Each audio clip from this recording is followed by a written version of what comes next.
어제 마지막 날에는 지금은 구별이 안 되지만 마지막 날에 의인과 악인이 갈라지게 되고 분별하게 될 것이다. 그날에는 책이 펴지고 우리의 모든 행위가 다 드러나기 때문에 누가 하나님을 섬긴 사람이고 누가 섬기지 않은 사람인지 분별될 것이다. 이렇게 말씀했습니다. 자, 그런 면에서 이제 그 크고 두려운 날, 마지막 날을 향해 나아가는 우리가 어떻게 해야 되느냐. 오늘 마지막 권면이 뭐냐면 우리가 그날이 이르기 전에 돌이켜야 된다. 이 말씀을 하고 있어요. 그러면서 돌이키지 않으면 이 땅을 저주로 칠까 하노라. 그러면서 저주의 경고로 말라기가 마무리가 되고 있습니다. 처음부터 경고로 시작한 말라기는 이 저주라고 하는 단어로 마치고 있어요. 돌이키지 않으면 저주받는다. 그러므로 이 마지막 이 구절은 굉장히 아주 심각한 말씀이라고 할 수가 있습니다. 자, 그런데 오늘 하나님께서는 우리가 돌이키도록 하기 위해서 두 가지를 말씀하셨는데 하나는 모세의 율법이고 또 하나는 선지자입니다. 선지자 엘리야입니다. 성경은 구약 전체를 율법과 선지자를 대표하는 모세와 엘리야로 이야기를 합니다. 그래서 이 모세를 그리고 엘리야를 통해서 과연 우리가 어떻게 하나님께로 돌이킬 수 있는가 이것을 생각해 보겠습니다. 첫째로는 율법을 기억하고 순종하는 것이 하나님께 돌이키는 것이라는 거예요. 자, 4절을 같이 읽어보겠습니다. 시작. 너희는 내가 호렙에서 온 이스라엘을 위하여 내 종 모세에게 명령한 법, 곧 율례와 법도를 기억하라. 여러분, 이 구약에서 모세 그러면 율법을 가리키는 인물입니다. 모세를 통해서 하나님께 율법을 주셨어요.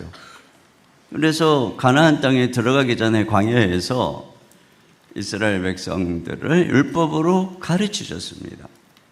그러니까 가나안 땅 들어갔다고 하나님 백성이 아니고 이 율법 이것으로 훈련을 받고 순종하는 사람들이 하나님의 백성인 것이죠. 자, 그런 면에서 우리가 하나님께로 돌이키려면 이 율법을 기억하라는 거예요. 그 기억하라는 얘기는 그 기억하고 순종하라는 것이죠. 왜 우리가 하나님께로 돌이키려면 율법을 기억하고 순종해야 되는 걸까요? 여러분, 어떤 사람이 누구인가를 알려면 그 사람하고 대화를 해보고 또 그 사람이 생각하는 이야기를 들어볼 때, 아, 이 사람이 이런 가치관, 이런 성품을 가진 존재구나. 이걸 아는 것이고, 외모는 껍데기인 것이고, 그 사람이 어떤 사람인가는 그 사람의 말을 통해서 또 교제를 해서 알게 되는 것입니다. 그래서 어떤 사람을 보면 처음에는 참 흉측하게 생겼다. 그랬는데 그 이야기를 하다 보니, 굉장히 괜찮은 사람이네. 생각보다 참 사람이 정직하고 좋네. 이런 사람이 있어요. 그래서 어떤 사람은 겉으로 딱 봤을 땐 되게 매력적이고 괜찮아 보이는데 자꾸 이야기를 하고 사귀다 보니 이 사람이 좀 이상하네, 부정직하네, 이렇게 보이는 사람이 있어요. 결국 겉모습이 아니라 그의 말, 그의 내면이 그 사람을 보여주는 거죠. 여러분, 그런 면에서 하나님 누굽니까? 하나님이 누구신가를 알려주는 게 모세오경이에요. 창세기, 출애굽기, 레위기, 신명기, 민수기 민수기, 신명기, 거기서 하나님이 창조자이심을, 그분이 우리를 선택하신 분임을, 그분이 사랑과 공의의 성품을 가지신 하나님이심을, 그분이 무엇을 좋아하고 무엇을 싫어하는 분인가, 그리고 그분께서는 당신이 창조한 인간이, 주의 백성이 어떻게 살기를 원하시는가, 이거가 나와요. 그분이 하나님이에요. 이와 같이 하나님은 당신이 어떤 분인지를, 누구인지를 말씀을 통해서 계시한 것입니다. 그런데 우리가 그 말씀을 멀리하면 보이지 않는 하나님 어디서 찾을 거예요? 그 하나님을 떠나는 것입니다. 그러니까 우리가 하나님을 가까이 하고 그 하나님께 순종하는 길은 한 가지, 그분이 가르쳐 주신 율법의 말씀을 듣고 순종하는 것이죠. 왜냐하면 율법책이 단순한 도덕책이 아니라 하나님의 성품과 그분의 뜻을 비춰주는 거울이고, 그것을 통해서 하나님이 자신을 계시하기 때문에 율법을 멀리함이 하나님을 멀리함이고, 율법을 안 지킴이 그분께 불순종함인 것이죠. 그것을 순종함이 하나님께 순종하며 돌아가는 거예요. 하나님께서 우상숭배를 그렇게 싫어하는 이유가 여기에 있습니다. 형상은 말을 할 수 없어요. 여러분, 말을 하지 않으면 오해하는 법이에요. 어떤 사람을 여러분이 같이 오랫동안 이래저래 교회에서 봤는데 한 번도 그 사람하고 말을 해본 적이 없다. 그러면 속으로 아마 저 사람은 이런 사람일 거야. 저 사람 인상을 보니 이러이러할 것 같아. 고집이 좀 세 보여. 왜 별 추측과 생각을 내 속에 다 하는 거예요. 말을 안 해봤기 때문에. 똑같아요. 우리가 하나님을 말씀을 통해서 알아가지 않고 우상을 만들면 내 마음대로 왜곡하는 일이 생기는 것이죠. 그래서 겉으로는 하나님을 섬기고 교회를 다니는 것 같은 내면에서는 바알과 아세라를 섬기는 것입니다. 여러분, 어떤 분이 오랜 시간 동안 무당을 하다가 예수님을 만나서 변화됐어요. 그런 무당으로서 귀신을 섬길 때 습관처럼 새벽 3시에 일어나서 목욕을 재개하고, 그리고 새벽부터 기도를 합니다. 누가 봐도 진짜 열심히죠. 그런데 이분이 만약에 그 외적인 열심에 더해서 자기가 섬기는 하나님이 누구인지를 깊이 알아가지 않는다면, 그는 어쩌면 여전히 자기가 귀신을 섬기고 미신을 섬겼을 때 가졌던 그 생각을 막연하게 그냥 기독교 하나님에게 투영해서 이분이 하나님일 거야, 이게 혼합주의인 것이죠. 우리는 이런 식으로 하나님을 떠나는 거예요. 그러니까 하나님께로 돌아가는 길은 이와 같이 그분의 말씀으로, 그분의 율례와 법도로 돌아가는 것이다. 이것을 기억하라는 거예요. 여러분, 사도행전에서 스데반은 광야에서 모세가 했던 사역을 광야교회에서 했던 사역을 이끌어 광야교회라고 얘기를 하고 있어요. 사도행전 7장 38절입니다. 시작. 신의 산에서 말하던 그 천사와 우리 조상들과 함께 광야교회에 있었고, 또 살아있는 말씀을 받아 우리에게 주던 자가 이 사람이라. 네, 여러분, 이 스데반이 광야에 있었던 그게 교회였는데, 거기서 모세가 뭐 했는 줄 아냐? 생명의 하나님의 말씀을 받아서 백성들에게 열심히 전해주고 가르쳐줬다. 이게 교회였다. 여러분, 이 얘기를 하는 거예요. 거기가 가나안 땅도 아니고 광야고 성전도 세워지지 않았어요. 지금 스데반이 하는 말, 여기 지금 예루살렘 성전이 웅당하게 서 있고 너희들은 그 성전을 우상시하고 자신들의 직분의 권위의식에 빠져서 정작 하나님의 율례를, 말씀을 떠난 너희는 진짜 교회가 아니다. 진정한 교회는 그들이 어디에 있든지 하나님의 말씀을 받아서 그 말씀을 가르치고 그 말씀에 순종하는 그곳이 진짜 교회이고 하나님의 백성들의 공동체라고 하는 것입니다. 그 우리가 아무리 열심을 내고 찬양을 하고 예배를 드리고 웅장한 오케스트라와 의례를 행한다고 할지라도 우리가 하나님의 말씀을 통해서 말씀을 배우고 그분을 알고 순종하는 이런 일이 일어나지 않는다면 그건 교회가 아닌 것이에요. 우리가 이 말씀으로 돌아가서 순종하지 않는다면 아무리 대단한 일을 한다 할지라도 우리는 하나님께로 돌아가는 것이 아닌 것이죠. 문제는 뭐냐? 이 백성들이 모세의 가르침에 언제나 순종하지 않았다는 것입니다.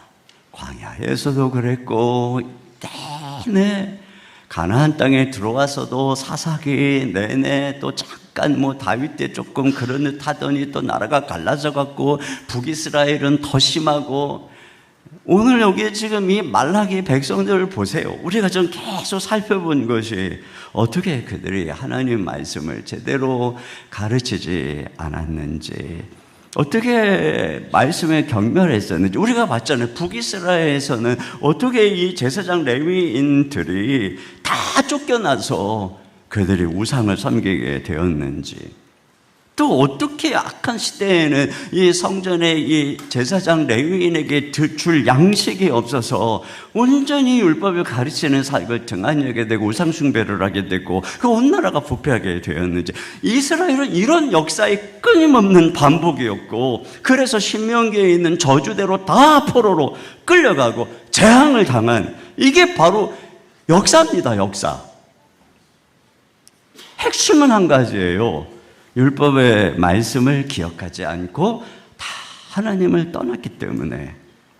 그래서 70년 만에 다시 돌아왔음에도 불구하고 말라기에 또 하나님 말씀을 떠나고 있는, 그래서 결론이 너네가 돌아오지 않으면 저주받을까 하노라. 이게 좀 말라기의 마지막 부분인 것이에요. 자, 두 번째는 그런 면에서 하나님께서 이 백성들을 돌이키기 위해 엘리야를 보내신다는 것입니다.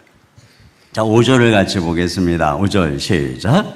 보라, 여호와의 크고 두려운 날이 이르기 전에 내가 선지자 엘리야를 너희에게 보내리니. 네, 여러분, 엘리야는 선지자의 대표입니다. 모세는 율법을 대표하는 얼굴이고 엘리야는 이 선지자, 율법을 열심히 가르치기 위해서 백성들을 채찍질했던 선지자를 대표합니다.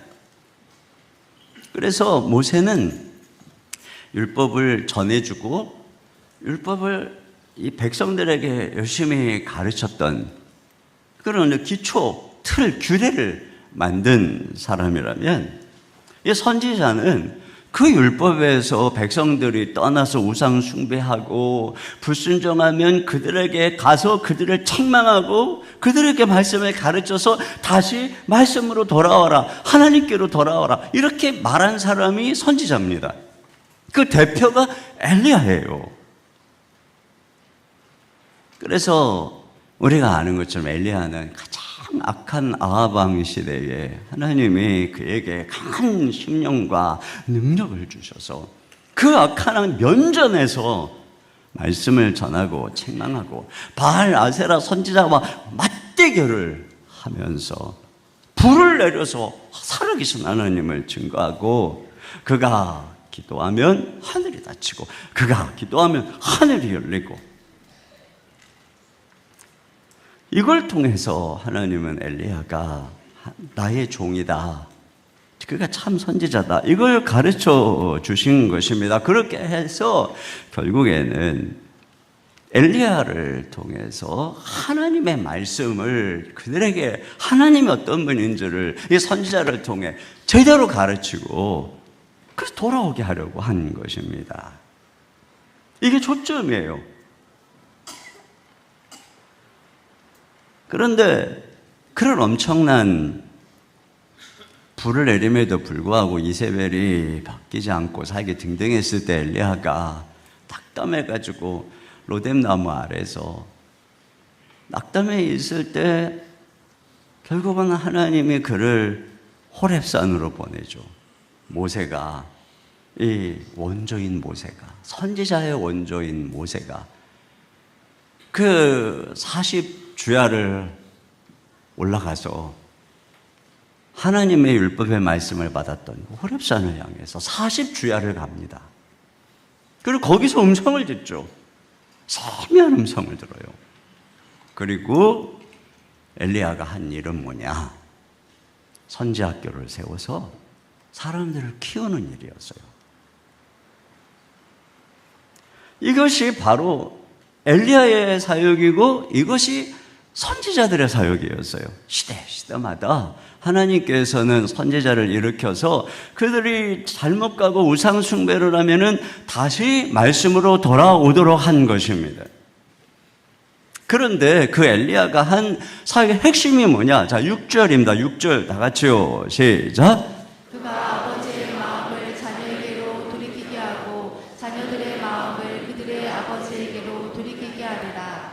여러분, 여기서 이 아버지와 자녀가 왜 갑자기 등장하나? 이걸 무슨 가정의 회복이라든가 뭐 기성세대와 다음 세대의 어떤 연합이라고 보기에는 생뚱맞죠. 여러분, 우리가 쭉 말씀을 보다 보면 우리는 기억하고 있어요. 하나님이 자기를 아버지라고. 아들이 아버지를 공경하는 게 마땅한데 내가 주여 너희 아버지인데 너희가 나를 공경함이 어디 있느냐, 이렇게 말씀하신 바가 있잖아요. 또 하나님께서 이 경외하는 자들을 내가 그 섬기는 아들을 아낀과 같이 그들을 아낄 것이다, 이렇게 말씀하셨잖아요. 그러니까 하나님이 아버지고 백성들이 자녀인 것이에요. 여러분, 지금 문제는 무엇이냐? 이스라엘 백성들의 문제는 뭐냐? 이 아버지와 아들 사이에, 아버지와 자녀 사이에 문제가 생긴 거예요. 앞에서 하나님이 뭐라 그랬느냐면은 너희가 내게로 돌아오면 나도 너에게로 돌아가리라, 이렇게 돼 있어요. 그러니까 1차적으로 너희가 내게로 돌아오면 너희가 내게서 떠났다. 그래서 하나님도 나도 너희를 떠났다. 이 지금 둘 사이에 간격이 빡 벌어진 거예요. 부자 사이에 떠난 거예요, 서로. 그러면 선지자 엘리야가 와서 뭘 하느냐? 원래 고유의 선지자 사역인 거죠. 그거 이제 완성되는 얘기를 하는 거예요. 아버지의 마음을 다시 자녀에게로 돌이키고 자녀의 마음을 아버지에게로 돌이킬 것이다. 여러분, 엘리야가 한 사역을 가만히 한번 생각해 보세요. 이 3년 동안 이스라엘 백성들에게 비를 내리지 않았지만 그 고난 속에서 그들이 돌아오지 않았어요.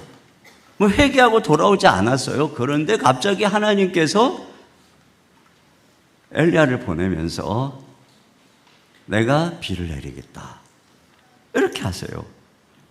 마음이 먼저 돌아선 것은 하나님이에요. 그런데 여러분, 생각해 보면 그 돌이킴의 배후에 뭐가 있느냐? 야고보 사도는 엘리야가 기도하니 비가 안 오고 엘리야가 기도하니 비가 왔다, 이렇게 얘기하고 있어요. 여러분, 엘리야가 기도하니까 3년 동안 비가 멈췄습니다. 그 기간 동안 그는 사르밧 과부의 집에 머물고 있었어요. 그 기간 동안 저 이스라엘에는 극심한 고통, 가뭄이 있었습니다. 동족들이 고통받고 있는 거예요. 그러면 그 3년 동안 엘리야 뭐 했을까? 기도했겠죠. 3년 내내 기도했을 거예요. 결국 엘리야가, 하나님이 엘리야에게 가라, 내가 비를 내리리라. 그래서 그 엘리야가 등장해서 하늘에서 불을 내려서 우상을 처단하고 결국은 백성들을 돌이켜서 이 비가 내리게 한 배후에는 3년 동안의 긴 기도가 있었던 것입니다. 그 기도 결과 하나님이 돌이키신 거예요. 하나님이 그 진노의 마음을, 그냥 하나님이 그 강박한 백성을 거기서 다 죽일 수도 있었는데 하나님이 돌이킨 거죠. 여러분, 모세도 마찬가지예요. 금송아지를 숭배해서 하나님이 진노했을 때 다 멸하시겠다고 하셨을 때 모세가 하나님 앞에 나가서 기도할 때 하나님 마음이 돌이켜진 것입니다. 이게 엘리야가 한 사역이에요. 아버지의 마음을 자녀에게로, 백성들에게로. 그렇게 보냄을 받은 엘리야는 그 약속을 붙잡고 갈멜산상에서 하나님께 기도하면서 불이 내리자 백성들이 와, 엘리야의 하나님이 진짜 하나님이구나 그러면서 다 바 선지자들 다 죽였습니다. 그들의 마음이 우상에서 돌아온 거예요. 이 일을 하는 거예요. 백성들의 마음을 우상 숭배에서 하나님께로. 그때 비가 내린 거예요. 그때. 그리고 엘리야가 기도하자 비가 내린 것이에요. 여러분, 이것이 바로 엘리야가 한 것이에요. 꼼짝없이 가뭄 속에서 죽을 뻔했는데 하나님이 엘리야를 보내서 하나님의 마음을 백성들에게로, 백성들의 마음을 하나님에게로 이렇게 돌려준 거예요. 그 결과 비가 오는 거예요. 비가 안 왔으면 꼼짝없이 다 죽을 건데 누가 살려줬어요? 엘리야가 살려준 거예요. 이게 선지자들의 사역이었던 거죠. 그런데 마지막 날에 엘리야가 다시 온다는 거예요. 내가 엘리야를 보낼 것이다. 그가 와서 아버지의 마음을 자녀에게로, 자녀의 마음을 아버지에게로 돌릴 것이다. 그래야 산다. 이런 돌이킴이 없으면 너희는 저주받아 죽는다. 이게 마지막 경고예요. 그러면 엘리야가 누굴까? 이게 궁금한 거죠. 여러분이 엘리야를 바라보는 초점이 두 가지가 있어요. 첫째는 뭐냐면 역사적 초점입니다. 그건 뭐냐? 세례 요한을 가리키는 거예요. 그래서 이 성경이 예고한 대로 이 말라격을 했잖아요. 내가 사자를 보낼 건데 그가 길을 예비하고 그 뒤에 언약의 사자가 올 거다. 이렇게 얘기한 것처럼 세례 요한은 진짜 사자가 오기 전에 그 길을 예비하는 존재로서 예고된 것이죠. 그런 면에서 예수님께서는 오리라 예고한 엘리야가 세례 요한이다. 이렇게 말씀을 하셨어요. 실로 예수님 시대에 엘리야처럼 엄청난 사역을 한 사람이 없습니다. 많은 사람들이 세례 요한의 외침을 약대 털옷을 입고 메뚜기와 석청을 먹으면서 회개하라고 엘리야의 심령과 권능으로 외치는 그 세례 요한 앞에 많은 사람들이 다 나와서 세례를 받으며 회개를 한 것이고, 이걸 통해서 뒤에 오시는 이의 길을 예비한 것입니다. 이 세례 요한을 가리켜서 엘리야다 이렇게 얘기하는 것이에요.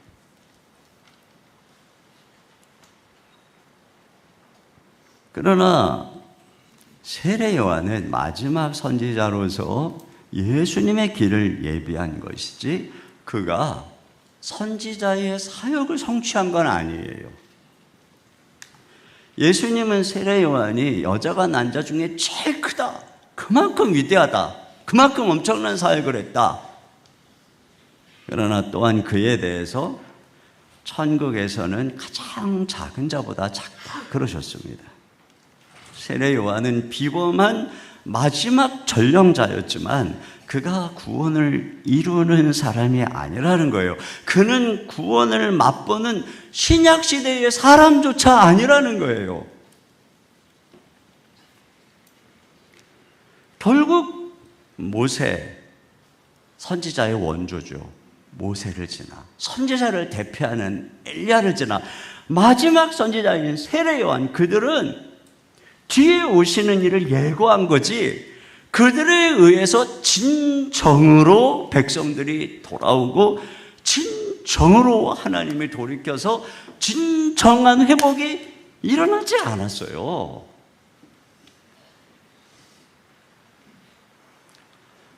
또 하나의 엘리야를 바라보는 초점은 엘리야가 선지자를 대표하는 존재로서 이제 그 선지자가 예표했던 진정한 선지자, 그분이 올 것이다 라고 하는 관점입니다. 모든 선지자의 소명이었던 이 돌이킴을 궁극적으로 완성할 진짜 선지자가 올 것이다.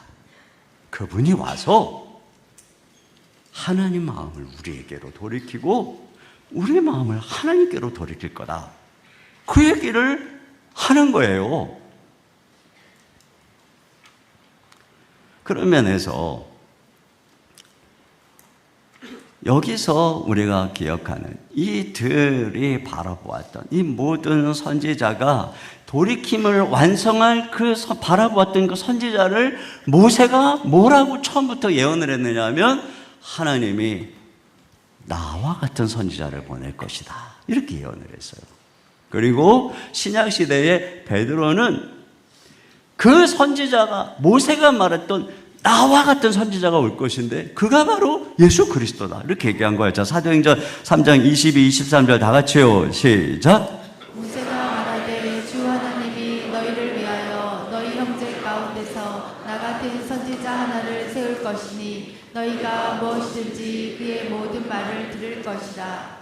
누구든지 그 선지자의 말을 듣지 아니하는 자는 백성 중에서 멸망받으리라 하였고 또한 사무엘 때부터 이어 말한 모든 선지자도 이때를 가리켜 말하였느니라. 그렇습니다. 그러니까는 모세도 얘기를 했고 본격적인 선지자가 시작했던 사무엘 때서부터 그 선지자를 대표하는 엘리야를 이르러서 그리고 마지막 선지자인 세례 요한까지 다 이때를 얘기한 거라는 거예요. 진정한 한 선지자, 모세가 말했던 나와 같은 한 선지자가 올 것이다. 여러분, 그분이 오셔야 진짜 돌이킴이 일어난다는 거죠. 변화산상에서 예수님이 영광스러운 빛나는 모습으로 변화되었을 때 그때 거기 모세와 엘리야가 나타났어요. 그때 하나님이 이렇게, 자, 한번 이 나타난 장면부터 3절 같이 볼 거예요. 마태복음 10장 3절 시작. 그때 모세와 엘리야가 예수와 더불어 말하는 것이 그들에게 보이거든. 이때 하늘에서 음성이 들려서 이렇게 제자들에게 얘기합니다. 5절입니다. 시작.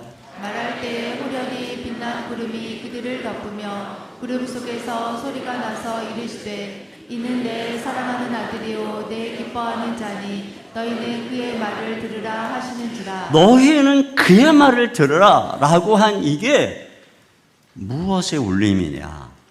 바로 구약의 자, 신명기 18장 15절 다 같이 읽겠습니다. 시작. 내 하나님 여호와께서 너희 가운데 내 형제 중에서 너를 위하여 나와 같은 선지자 하나를 일으키시니 너희는 그의 말을 들을지니라. 그렇습니다. 그러니까 이 구약에 나와 같은 선지자를 일으킬 건데 너희는 그의 말을 들어야 된다. 그런데 그가 누구냐? 지금 그 말을 했던 모세가 나타나서 그리고 그 장차오리라고 예고한 엘리야가 나타나서 내 뒤에 올 나와 같은 선지자라고 했던 그분이 바로 이분이야 하고 와서 그 두 사람이 직접 와서 증언한 거예요. 제자들 앞에서.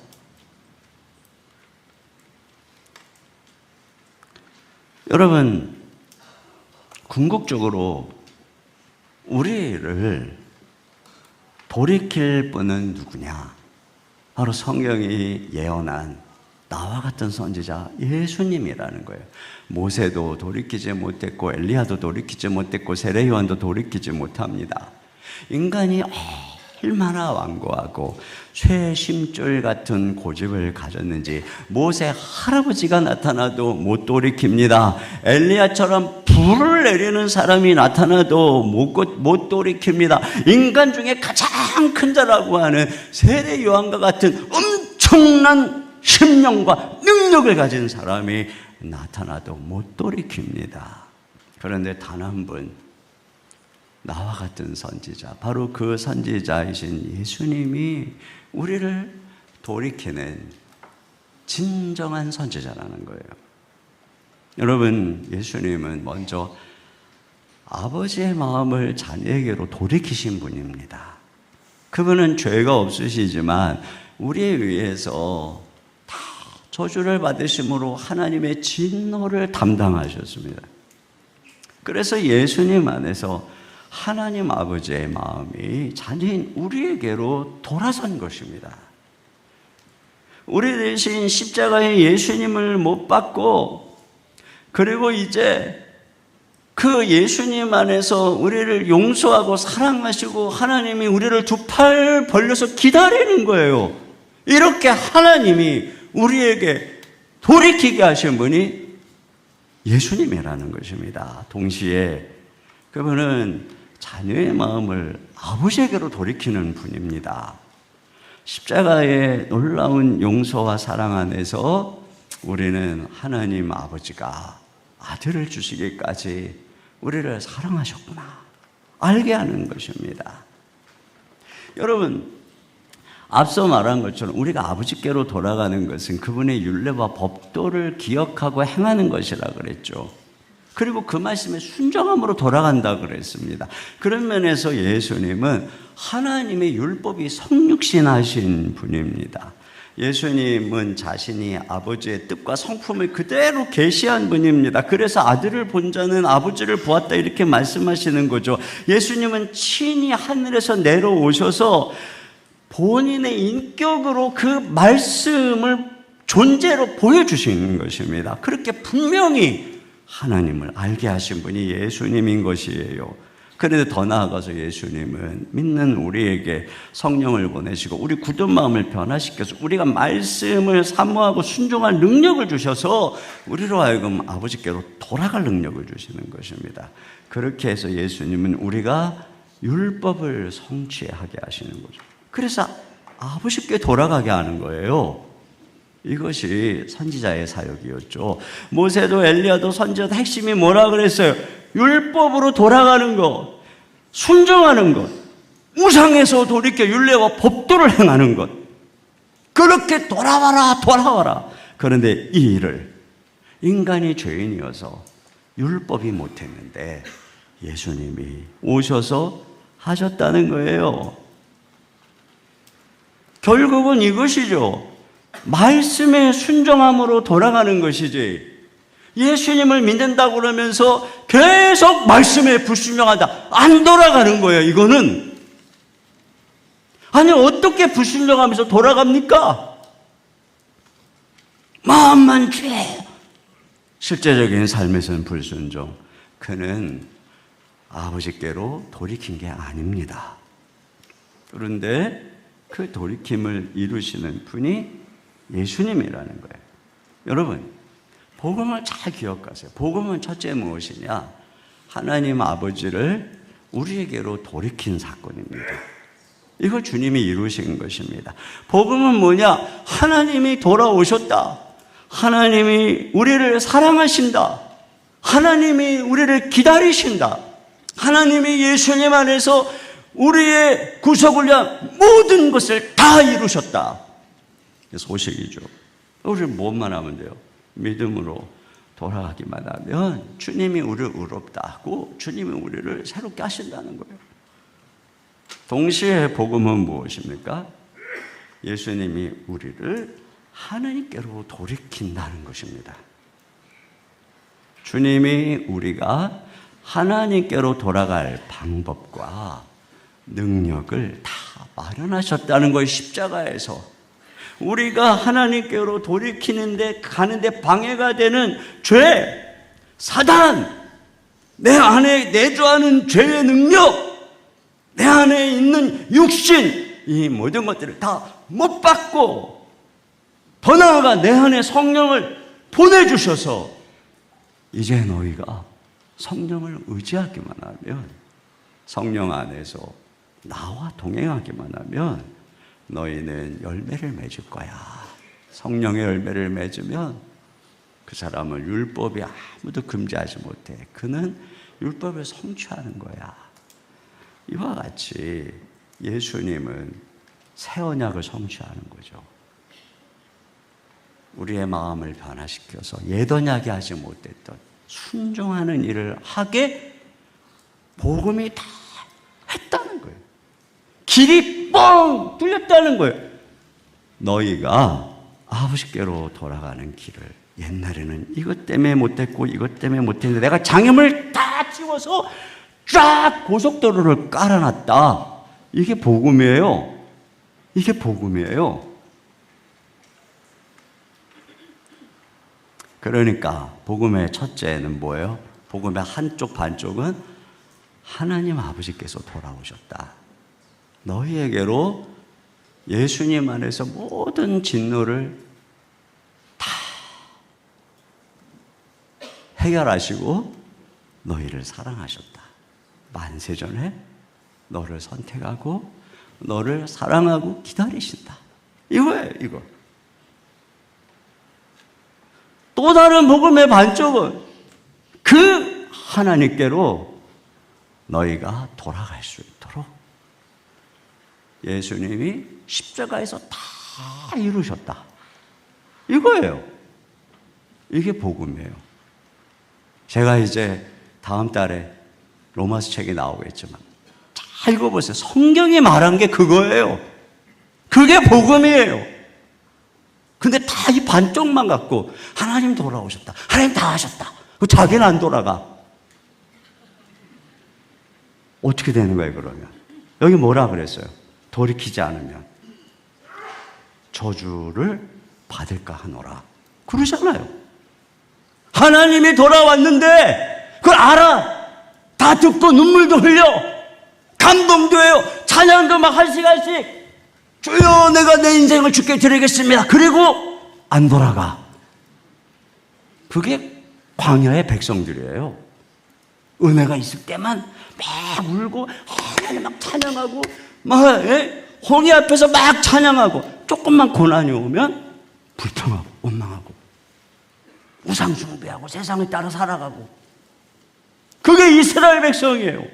그렇게 하나님이 은혜를 주셨는데도 계속 10번이나 시험하고 다 광야에서 엎드러지고 다 바벨론 포로로 끌려가고 내가 와서 이 땅을 저주로 칠까 하노라. 이렇게 된 거예요. 하나님은 그들을 사랑해요. 기다려요. 그런데 이들이 안 돌아가서 하나님의 사랑할 수가 없어요. 불순종하고 있으니 사랑을 표현할 수가 없어요.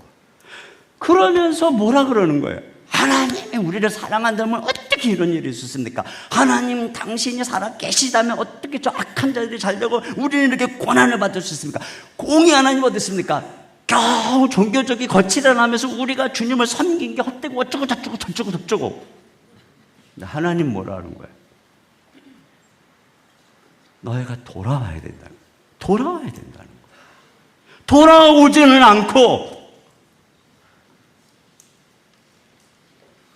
결국 여러분 복음이 말하는 것은 하나님이 돌아오셨으니 우리가 돌아와야 된다. 엘리야가 와서 진정한 선지자인 예수님이 와서 하나님을 우리에게로 돌이키시고 우리를 하나님께로 돌이키신다. 그 일이 예수님 안에서 가능하다. 이 일을 이루신 분이 예수님이다.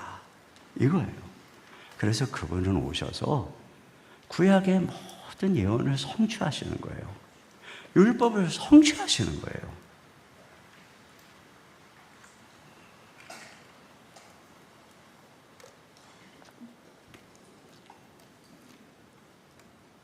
이제 돌아가야 되죠. 과거에는 핑곗거리가 있었습니다. 아직은 선지자를 보낸 것은 하나님 입장에서는 종들을 보낸 거예요. 아직 최종적 권위가 안 왔기 때문에 기회가 있었습니다. 그런데 하나님 아버지가 드디어 최종적인 최후 통첩으로 아들을 보낸 겁니다. 이제 예수님은 최종 메신저입니다. 성경이 예고했고 모든 선지자가 예고했던 바로 그 최종 메신저, 최후 통첩자입니다. 그런데 그분의 말씀을 듣고도 돌이키지 않으면 다른 방법도 없을 뿐더러 남은 것은 저주와 심판뿐인 것입니다. 자, 6절 하반절 다 같이 한번 더 보겠습니다. 시작. 돌이키지 아니하며 두렵건대 내가 와서 저주로 그 땅을 칠까 하노라 하시니라. 그렇습니다. 자, 히브리서 12장 16절 17절 다 같이 읽겠습니다. 시작. 음행하는 자와 혹 한 그릇 음식을 위하여 장자의 명분을 판 에서와 같이 망령된 자가 없도록 살피라. 너희가 아는 바와 같이 그가 그 후에 축복을 이어받으려고 눈물을 흘리며 구하되 버림받아 되어 회개할 기회를 얻지 못하였느니라.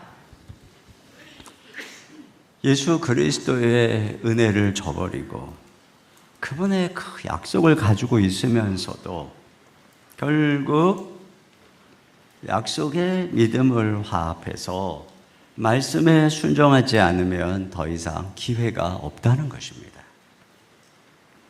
우리에게 오신 예수님이 얼마나 엄청난 분인지, 얼마나 소중한 분인지, 그분이 최후 통첩자라는 사실을 기억해야 됩니다.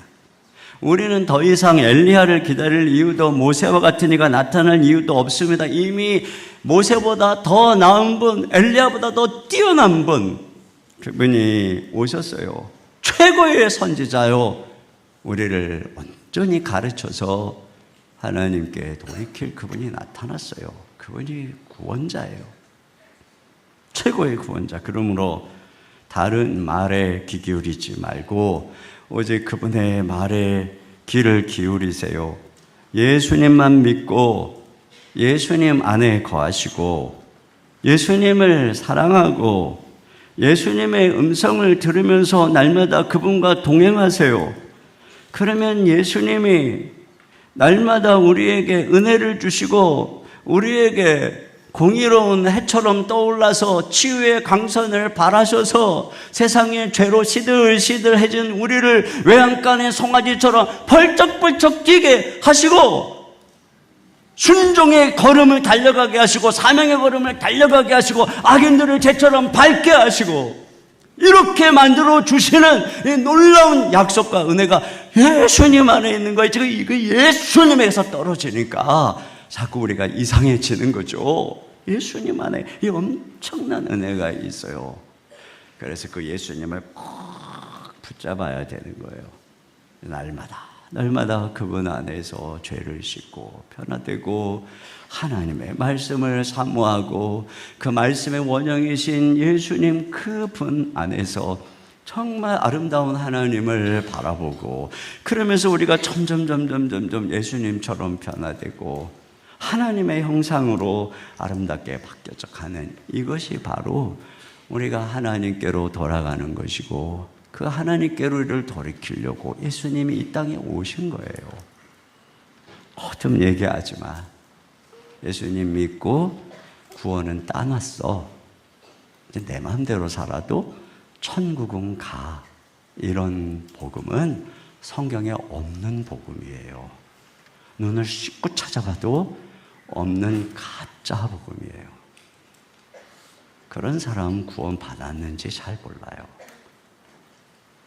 돌이키지 않으면 저주를 받을까 하노라. 진짜 저주받을지도 몰라요.